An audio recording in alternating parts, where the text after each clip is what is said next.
If your business stops the moment that you stop, I want you to hear this clearly. You don't have a business. You have a job, a low paying job. And my friend, if you've ever felt like you're the one holding everything together, that if you were to step away for even 2 weeks, something would fall apart today, I want to show you why that is happening. And more importantly, I want to show you the blueprint, the seven pillar biblical blueprint that transforms a founder dependent business into an enterprise that reflects your calling, your values, and your God given vision. Most of the Christian CEOs that I talk to are working harder than they've ever worked. They're praying faithfully, they know how to do the work, and yet something is not working. Today, I want to name what that something is. It's owner dependency. Your business needs you too much. It needs your decisions. It needs your presence. It needs your rescue. And as long as that is true, you are not building a business. You are building a relay race where you never get to hand off the baton. So here's the question that I want you to sit with today. What would happen to your business if you couldn't show up for 90 days? Not what would go wrong. I already know what would go wrong. The real question is why? Why is your presence still the operating system of your business? That is what we're going to unpack. And we're going to do it through the seven pillars, a master framework for Christian CEOs who are ready to build something that is not just profitable, but professional, not just growing, but governed, not just working, but worth something when you're ready to transition. So let's go. First is the vision, the architect's blueprint. That's this first pillar. The first pillar is vision, mission, and strategic direction. And I want to say this simply. Before you can build a business that runs without you, you have to know what you're building. Proverbs 29, verse 18 says, "Where there is no vision, the people perish." And in a founder led business, where there is no vision, the people wait for the founder. They wait for your call. They wait for your decision. They wait for your direction because you never gave them a blueprint. Here's the distinction that changes everything. There is a difference between being an operator and being an architect. An operator does the work. An architect designs the building. Most of us built our business as operators. We were the best at the work. So we started a business around that work. But the moment you took on that first employee, the moment you signed that first lease, your job changed. Your job is no longer to do the work. Your job is to define the future, to set the direction, to build the structure that allows everyone to do the work and do it well. So let me ask you something. Does your team know where you are going? Not just this quarter, not just this year, but do they know the vision, the long range destination? Do they know it well enough to make decisions in your absence? If the answer is no, that's where we need to start. Now, here's a pillar that most business owners resist. And I want to tell you why. Pillar 4 is operations and system architecture. The reason most owners resist this is because they believe somewhere deep in their identity that the reason the business works is because of them, their relationships, their instincts, their standards, their way of doing things. And my friend, I understand that feeling, but I want you to hear what that belief is actually costing. My mentor in the eMyth Academy taught me something that I have never forgotten. Most businesses don't fail because they lack technical skill. They fail because they never stopped being the technician in the business. They never become the architect. So, what does the systems architecture actually look like in practice? It means documenting your key operating processes. It means designing workflows that produce consistent results, regardless of who is in the seat. Let me give you 4 systems every founder led business needs to build owner independence. System 1 is a lead generation system, not you go out and sell. It's a documented, repeatable process for attracting the right prospects consistently. Then system 2 is a client delivery system, step by step. Who does what, when, and at what standard? Not in your head, on paper, documented, trainable, transferable.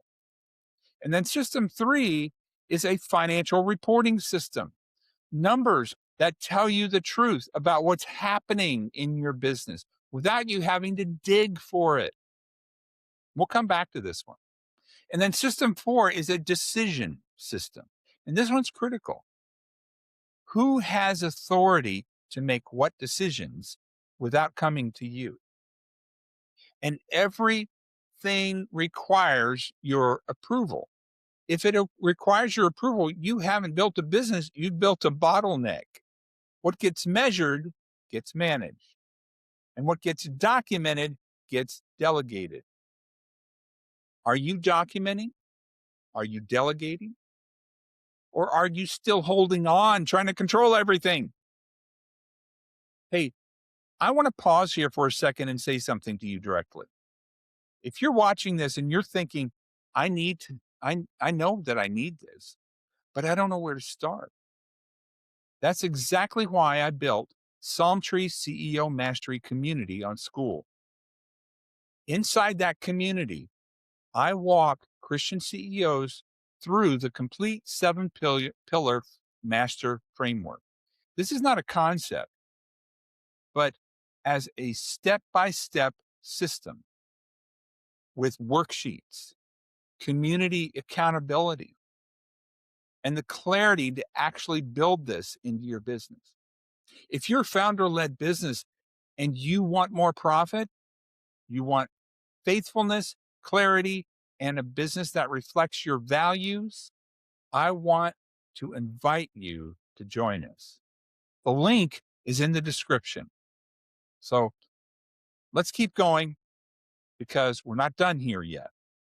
Pillar 5 is financial mastery and cash stability. And here's the truth most Christian business owners are not ready to hear. Revenue does not create stability. Cash does.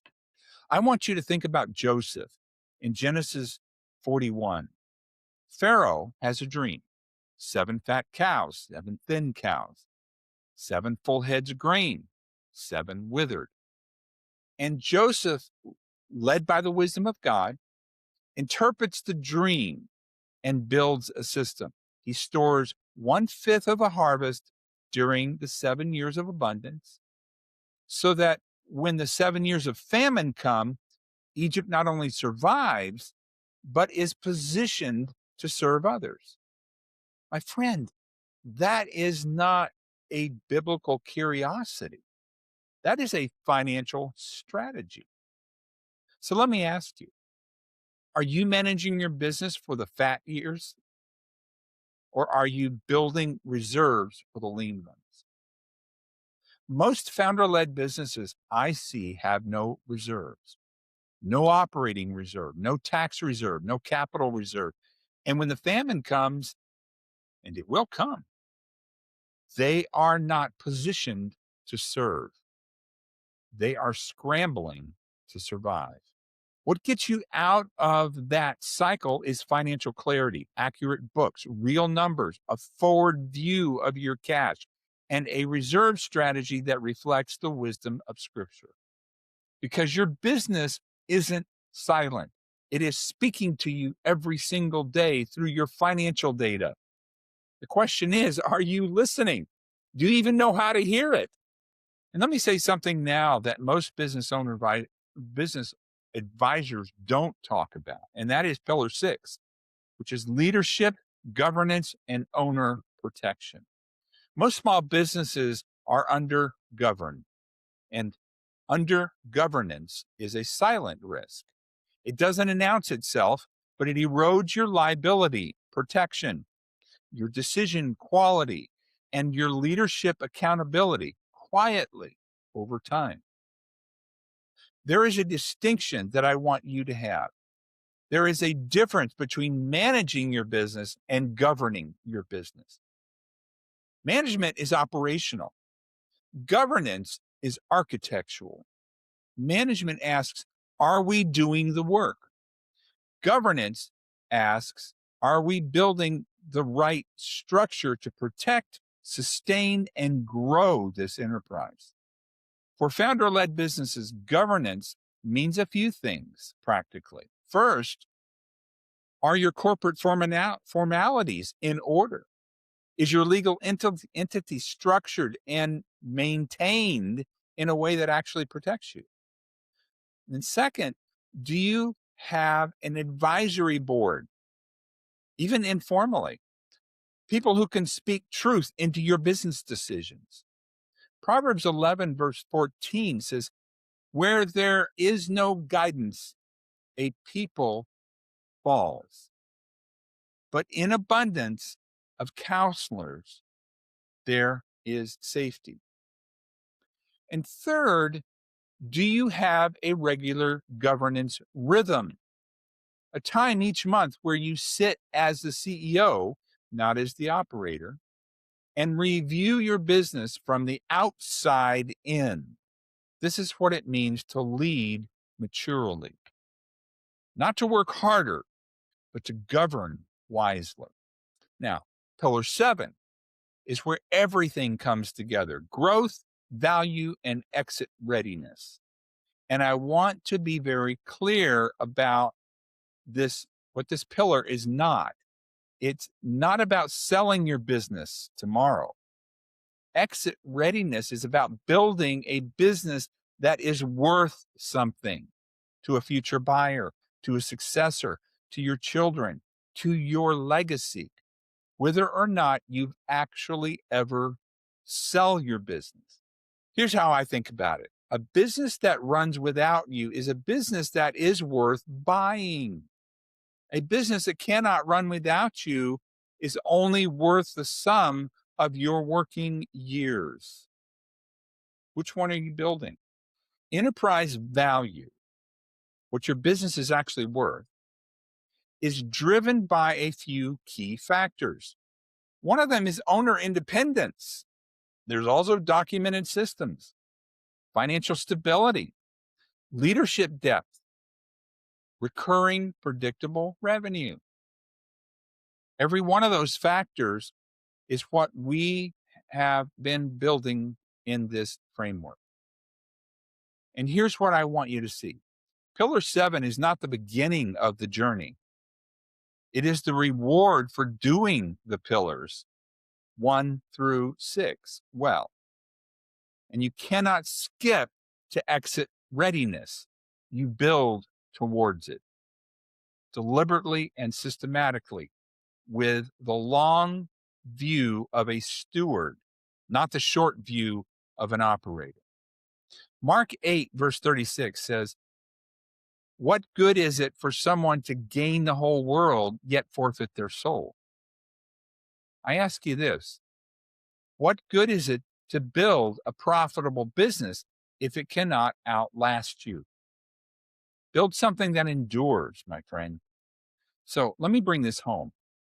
The 7 pillars of the master framework are not just business advice. They are a biblical blueprint for what it means to be a faithful steward of the enterprise that God has entrusted you with. So pillar 1 is vision. Know where you are building. Pillar 2 is market positioning.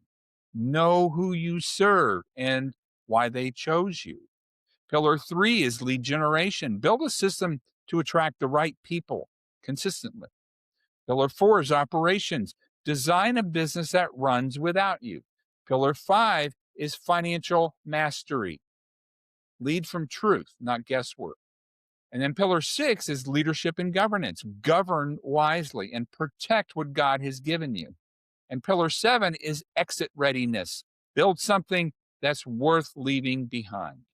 Proverbs 24, verses 3 and 4 say, by wisdom a house is built, and by understanding it is established. By knowledge the rooms are filled with all precious and pleasant riches. So, my friend, that is not a verse about real estate. That is a verse about your business. Build it with wisdom, establish it with understanding, and fill it with something worth passing on. If you want to go deeper into this framework, step by step, pillar by pillar, with a community of Christian CEOs walking this same road with you, I want to invite you to join me inside Psalm Tree CEO Mastery on the school platform. The link is in the description. Go there and join me in this community.